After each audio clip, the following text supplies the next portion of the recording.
خب بسیار عالی. اون وقت اگه تایید صلاحیت بشی و رأی بیاری چه برنامه‌ای داری؟ من دغدغه‌م جوونان. من میگم جوون ما باید ماشین خوب داشته باشه، پول خوب تو جیبش باشه، کار خوب داشته باشه، حداقل بتونه سالی 2-3 بار بره کشورها خارجی رو ببینه و برگرده. بسیار عالی. اون وقت شروع برنامه‌تون از کجاست؟ از خونه خودم.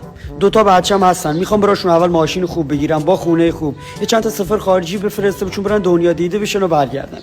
نه به غیر بچهای خودتون. بچه داداشم اینام قراره تو ستادم پوستر بنر برام بچسبونن. قول دادم اگه اوکی بشه همه چی برای اینا وام جور کنم.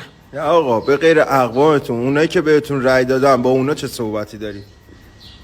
اونا تشکر میکنم ازشون تشکر خالی و سپاس فراوان. اصل تونستم شکر تونستم نبات تونستم همه تونستم.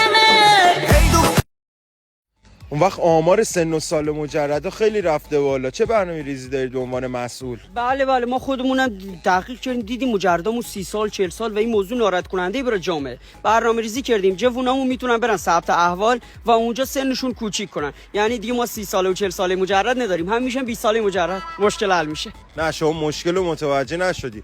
مشکل ما مشکل پوله، مشکل کار، مشکل درآمد، مسکنه. نه ببین مغلطه نکنید الکی. یعنی چی؟ مال خودم ماشین دارم، پول دارم، کار دارم ولی زن نمیگیرم. چرا زن نمیگیری؟ زنم نمیذاره.